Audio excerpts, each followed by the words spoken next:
मैं राघवेंद्र कुमार सिंह आपके अपने चैनल में एक बार पुनः स्वागत करता हूं और सीखने सिखाने की कड़ी में आज हम बात करने वाले हैं कि क्लस्टर संगठन पर जो हमारे बुक्स ऑफ रिकॉर्ड होते हैं उसमें से आज हम बात करेंगे कि उपस्थिति रजिस्टर कैसे बनाया जाता है और इसका महत्व क्या है। तो इन सारी बातों को हम लोग सीरियल से जानेंगे। साथ ही साथ मैं आपको बताता चलूँ, अगर आपको जानकारी अच्छी लगती है तो आप अन्य लोगों के साथ अवश्य शेयर करिए। तो हम लोग पहले समझते हैं कि उपस्थिति पुस्तक आखिर है क्या। संकुल संगठन की बैठक में उपस्थित हुए ग्राम संगठन व ईसी सदस्यों की उपस्थिति लिखने वाली पुस्तक को उपस्थिति पुस्तक कहते हैं। अब हम बात करते हैं कि उपस्थिति पुस्तक लिखने की तरीका क्या है। एक वर्ष की उपस्थिति एक पन्ने में ही लिखना चाहिए। प्रति माह कार्यकारिणी समिति की बैठक में उपस्थित सदस्यों की उपस्थिति लिखना चाहिए। यानी कि हमको एक पेज में एक साल की ही उपस्थिति बनानी है। यानी कि हमको सारे कॉलम एक महीना के हिसाब से बनाने पड़ेंगे, 12 कॉलम बनाने पड़ेंगे। और प्रति माह कार्यकारिणी समिति की बैठक में उपस्थित सदस्यों की उपस्थिति लिखना चाहिए। यानी जो हर एक माह में जो भी कार्यकारिणी की सदस्य में अध्यक्ष और सचिव आ रहे हैं उनकी उपस्थिति को हमें लिखना है। अब हम बात करेंगे आखिर उनकी जब उपस्थिति लगाएंगे तो उसके तरीका क्या होंगे। तो जो लोग समय से उपस्थित हो जाते हैं तो उन्हें हम पी लगा सकते हैं। जो लोग नहीं आते हैं उन्हें हम अब्सेंट ए दिखा सकते हैं। और जो लोग लेट आते हैं उन्हें हम एलपी दिखा सकते हैं, लेट प्रेजेंट। इस प्रकार से हम तीनों से अंकित करते रहेंगे तो लास्ट में हम एनालिसिस भी कर सकते हैं कौन सा ग्राम संगठन के पदाधिकारी हैं जो समय पे आ रहे हैं, कौन से नहीं आ रहे हैं और कौन से लेट आ रहे हैं। बैठक के अंत में कुल उपस्थित एवं अनुपस्थित संख्या लिखना चाहिए। लास्ट में जब भी हमारा बैठक समाप्त होगा तो हम देखेंगे कितने ग्राम संगठन उपस्थित हुए थे और कितने नहीं हुए थे। तो इस प्रकार से हमारा ये लिखने का तरीका है।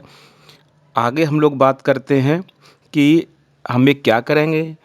उपस्थित रजिस्टर को बनाने के लिए एक सादा रजिस्टर लेंगे और उस सादा रजिस्टर में हम लोग कॉलम खींच लेंगे। सबसे पहले जितने भी ग्राम संगठन हैं उनको नाम डाल देंगे, उनको एक संख्या दे देंगे और उसी के सामने आगे वाले पेज पर उनकी उपस्थितियों को दिखा देंगे। तो जिस प्रकार से हम लोग बात कर चुके हैं कि अगर हमारा पहला मीटिंग रजिस्टर बन रहा होगा तो पिछली बैठक नहीं आएगी, पिछली बैठक की संख्या नहीं आएगी। और अगर हमारा नया बन रहा है तो यहाँ पर 0 होगा और अगर पहले से चल रहा है तो हम पिछली बैठक की संख्या को डालेंगे। तो इस प्रकार से हम ये जान चुके हैं कि जब उपस्थिति रजिस्टर बनाएंगे तो हमारा 2 भाग बना होगा और हम सारे 12 माह एक बार में ही खींच देंगे और लास्ट में कुल उपस्थितियों का हम जोड़ करेंगे। इस प्रकार से हम लोग जान चुके हैं कि उपस्थिति रजिस्टर किस प्रकार से हमको सादा रजिस्टर में कॉलम खींचकर बनाना है। तो यहाँ जैसे हम बात कर रहे हैं कि क्रमांक डाल दिया है तो हम ये मान चले हैं यहाँ पर हमारे क्लस्टर में 11 ग्राम संगठन हैं। उन ग्राम संगठन के नाम लिख दिए हैं। गांव का नाम तो मान चले हैं किसी का गांव का नाम 1 है, 2 है, 3 है। तो वास्तव में जो ग्राम संगठन जिस गांव का होगा उनके हम नाम लिख देंगे। और ईसी सदस्यों का नाम तो सबसे पहले ऊपर अध्यक्ष का फिर सचिव का।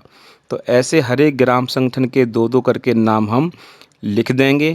और जैसे हम लोग बात कर चुके थे कि बैठक की संख्या, बैठक दिनांक, तो पिछली बैठक की अगर उपस्थिति है तो यहाँ रखेंगे। अगर हम नई बना रहे हैं तो उसको हम 0 से स्टार्ट करके चलेंगे और आगे हम नंबर 10 पे पहुँचेंगे तो हम यहाँ से नए साल का स्टार्ट कर देंगे। तो अगर हम इस प्रकार से समझें कि क्योंकि हर स्थिति में हमको मार्च में सारे रजिस्टर क्लोज कर देने हैं और अप्रैल से सारे नए रजिस्टरों को लेकर चलना है। तो हम इस प्रकार से अप्रैल से लेकर मार्च तक के सारे 12 कॉलम बना देंगे और जो भी ग्राम संगठन आता है उस पे हम प्रेजेंट लगाते रहेंगे। जो नहीं आता है उस पे हम ए लगाते रहेंगे और जो लेट आता है उस पे हम एलपी लगाते रहेंगे। इस प्रकार से नीचे हम टोटल कर लेंगे कुल उपस्थिति कितनी हुई है अभी तक और इस बैठक की उपस्थिति कितनी है।